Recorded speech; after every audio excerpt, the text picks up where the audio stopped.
သူပြင်ဒီမိုကရေစီစနစ်မှာဆိုရင်အစိုးရအဖွဲ့ဟာရွေးကောက်ပွဲကနေပြီးတော့ပေါက်ဖွာလာတာပဲအဲ့တော့ရွေးကောက်ပွဲမှာပြည်သူလူထုတွေရဲ့မဲကိုအားကိုးပြီးတော့ပေါက်ဖွာလာတဲ့အဖွဲ့အစည်းဆိုပြည်သူကိုတာဝန်ခံရတယ်ပြည်သူကိုတာဝန်မခံလို့ရှိရင်ပြည်သူလူထုသဘောမကျဘူးဆိုလို့ရှိရင်ရိုးရိုးလေးပဲနောက်ရွေးကောက်ပွဲမှာရှုံးမှာပဲဒါပေမဲ့ဒီလိုမဟုတ်တဲ့အဖွဲ့အစည်းတွေကြတော့ကိုယ့်ဖာကိုတာဝန်သိစိတ်ရှိဖို့ကအများကြီးပို့ပြီးတော့လိုတယ် NGO တို့ CSO တို့ဆိုတာဟာဘယ်လိုမှလည်းရွေးချက်ပြီးတင်မြှောက်နိုင်ကြမဟုတ်ပါဘူးကိုယ့်ဘာကိုဖွဲ့စည်းထားတဲ့ဟာကိုယ့်ဘာကိုဖွဲ့စည်းထားတဲ့အဖွဲ့တွေမှတ်လို့ကိုပို့ပြီးတော့တာဝန်သိစိတ်ရှိရမယ်သူတို့မှလည်းတာဝန်သိစိတ်ရှိတယ်လူတိုင်းမှာတာဝန်သိစိတ်ရှိရမယ်ကျွန်တော်တို့အများပဲပြောပါတယ်အခွင့်အရေးကြီးပဲပြောလို့မရဘူးအခွင့်အရေးပြောအကြောင်းပြောရတဲ့တခါတည်းတာဝန်ဆိုတာပြောရမယ်ကိုမှဒီခွင့်ရေးရှိတယ်ပြောပြီးတော့ကိုမှဘာတာဝန်ရှိတယ်ဆိုတာမပြောလို့ရှိရင်ဘယ်လိုလုပ်ကိုနေတဲ့အတိုင်းဝိုင်းကိုအကျိုးပြုနိုင်မှာဒါတနည်းအားဖြင့်စောစောကပြောတယ်လို့တရားမမျှတာရောက်မှာပေါ့ကိုလုတ်ပိုင်ခွင့်ကိုတော့အလေးထားတယ်ကိုကနေပြီးတော့လို့ရမယ်စမ်းဆောင်မဲ့တာဝန်တွေကိုအလေးမထားဘူးဆိုတော့အယူသဘောများပြီးတော့အပေးသဘောနေတာပေါ့ကျွန်တော်အမြင်မှာတော့အယူနဲ့အပေးဆိုတာညီမျှပဲဒါမှတရားမျှတာတယ်ဆိုတာလေဒါပဲပေါ့ကိုယူတာနဲ့ကိုပေးတာနဲ့ညီမျှရှိရမယ်ကိုကြီးကပဲယူမယ်ဆိုရင်လည်းမဖြစ်ဘူးကိုကကြီးပဲပေးမယ်ဆိုရင်ရေးရှိတာဟာထိမ့်သိမ့်ထားလို့မရအောင်လှုပ်လည်းမလှုပ်တင်ဘူးဘာလို့တစ်ဖက်ကကြီးပဲပေးမယ်ဆိုရင်နောက်တစ်ဖက်ကပို့ပြီးတော့လောဘကြီးသွားတာတို့တကူကောင်းဆန်သွားတာတို့ဖြစ်နိုင်တယ်အဲ့တော့နောက်တစ်ဖက်ကိုကြီးက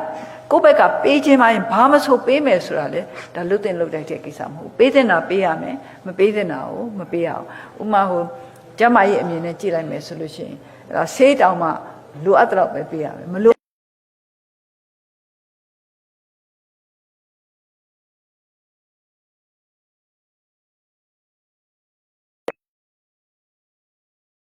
သိပြီးတော့အဖို့အခါတွေအများကြီးယူရဆိုလို့ရှိရင်ဆရာဝန်တာဝန်မကြည့်ဘူးပေါ့ဘာဖြစ်လို့ဆိုဒီဆရာဝန်ကတထေးတွေပဲကုမယ်ဆရာဝန်ဖြစ်လာမှာပေါ့သိပြီးတော့မတတ်နိုင်တဲ့လူတွေဆိုရင်မကုဘူးဆိုဆရာဝန်မျိုးဖြစ်လာတဲ့အခါကျတော့ဒီဆရာဝန်ဟာလည်းတာဝန်မကြည့်ဘူးသူ့ရဲ့လုတ်ပိုင်ခွင့်တွေတော့ရှိတာပေါ့သူကပြောလို့ရတာပေါ့ကျွန်တော်လုတ်ပိုင်ခွင့်ကျွန်တော်ကုကျင်တဲ့လူကိုကျွန်တော်မှကုပိုင်ခွင့်ရှိတယ်ဆိုတာဟုတ်ပါတယ်မှန်ပါတယ်သူမှကုပိုင်ခွင့်ရှိပါတယ်အဲ့တော့ဘလူးကမှလည်းသွားပြီးတော့သူတရားဆွဲလို့လည်းမရဘူးသူကုကျင်တဲ့လူပဲသူကုတာဒါပေမဲ့သူလူသားတယောက်ရင်းနဲ့တာဝန်ကျေလားဆိုတော့ဘယ်ကျေမလဲတကယ်တော့ဆရာဝန်တယောက်တည်းနဲ့တာဝန်ကျေတာမဟုတ်ဘူးဆရာဝန်တွေကလည်းသူတို့ဆရာဝန်ဖြစ်လာတဲ့အခါမှာ Hippocratic Oath ပေါ့နော်သူတို့သစ္စာဆိုရတယ်မလားဒီလိုလူနာတွေကိုဘယ်လိုပုံစံနဲ့ဘယ်လိုဂရုဏာစိတ်နဲ့တာဝန်သိစိတ်နဲ့ကုသပါမယ်ဆိုတာဒီသစ္စာအတိုင်းသူတို့မလိုက်နိုင်ဘူးဆိုရင်လည်းသူတို့မှာတာဝန်မမဲ့တာပဲဒီတော့ဖွံ့ဖြိုးတက်ဖို့ဆိုလို့ရှိရင်လည်းတာဝန်သိစိတ်နဲ့ဒီကိုယ့်ရဲ့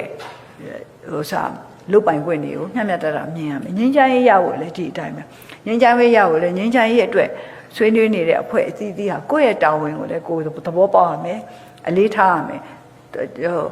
တခြားတစ်ဖက်ကရပိုင်ခွင့်တွေကိုလည်းသဘောပေါက်ရမယ်အလေးထားရမယ်